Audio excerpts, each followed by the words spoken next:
lumalamang. Alec? Okay. Ay, pumasok na. Naku, tumama.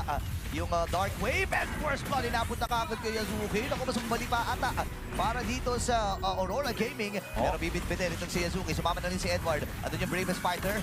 And this time sa may gilid na makagi naman light. Goodness! Naku, sinusustain lang with that revital. Si Alec na palalim. Kailangan niya mag-trigger. Si Nino ay buhay pa rin. Nagtatatalon na. Tinatalon na ng tatlong miyembro mula dito sa Aurora.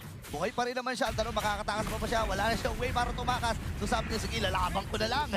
Damage mula dito kay Edward and Demon Cat securing that turtle for Aurora Gaming PH and napalalim! Si Nino! Kaya ba niya makalabas pero dami niyang talon! Hindi pa New Year's! Next year pa yun pero hindi na siya nakatalon! And ito, pinangangat siya ni Alec pero grabe yung sustain din ni Light on the Silos! Oh my God. Tapo, tinalonan siya ni Edward. Ang kulit mo, ito, usapang pantalon. Ayan na. Pero nakakit si Alec at si Edward yung nabigyan. Ganti lamang nahatin dito ng Alter Ego. May nakita na natin to eh. Nung laban ng Aurora at ng Alter Ego, ini-Edward talaga nila. Oh, wait lang tinamaan na rin ng stun at pinagtulong-tulong. Si Claude na kalaban, nag-aharit no? Oh, tsaka siya lang yung lumalamang. Siya lang yung lumalamang eh. Ibang klase talaga. No? Tingnan mo naman. Ayan na yung continuous taunt. Mula dito kay Demon Kite. Inangat na rin. Tumama yung Brazen Swatch. Pwede Earthstrike mula dito kay Hijumi. Nino? Eh, pinagtulong-tulungan. Nino ay makakakuha. Sabay Torre lamang muna itong si Demon Kite. Napatay din sila. Maybe the chastise Voltron. Maybe. Yun na ata yun, no? Kasi para mabawasan nga naman yung attack speed ngayon na naibalibang. Purify ay nagamit din dito ni Dominic kahit 4 na miyembro. On the other side of the map. Okay, lilipad-lipad si Hijumi ngayon. Nung decision dito ang Alter Ego naman first. Kaya lang masyado makunan yung nabit-bit. Si Alec pa ata ang mabibigyan. Si Hijumi sa likuran. Pinagtulong-tulungan ng mga miyembro ng Aurora Gaming. Ngayon naman si RB mamamatay din.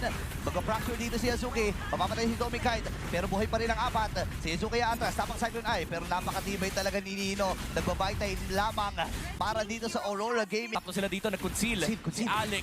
Pero pwedeng i-reset to ng Aurora Gaming PH. Kitang-kita nila kung saan galing yung Alter Ego. Here comes Edward Glows. Patuloy nila na rin ni Light. And hinahanap nila yung jungler ng Alter Ego. Hijo may ginamit pa rin airstrike. Kaso nakasalubong niya si Mr. Consistent and Demon Kite gets the Lord. Alec has to go out and si Nino, naiiwan na naman siya.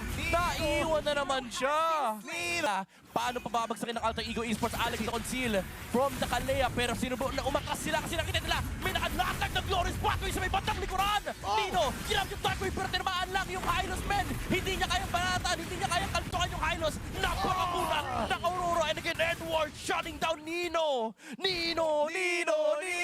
Yasuke trying to find a pick up pero nakasalubong niya ang liwanag ng Aurora. Men nasilaw si Nino si Yasuki. Panis, papasok pa siya! Si Mr. Consistent. Ngayon, nilatagan nila yung carpet doon sa may bandalikod. Doming! Napanish siya dito pero si Doming gusto na tatapusin. Pero sila Lord na kasama. Sinayaw sa nawa ng mga membro dito ng Alter Ego. Sabay andito na yung backup, yung liwanag. Nino, kaya mo bang tibayan ang iyong loob para sa 4 na miyembro ng Aurora Gaming at babagsak na si Nino dito.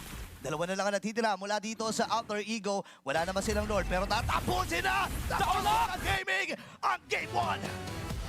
Sinayawan malala ni Dominic Kite sa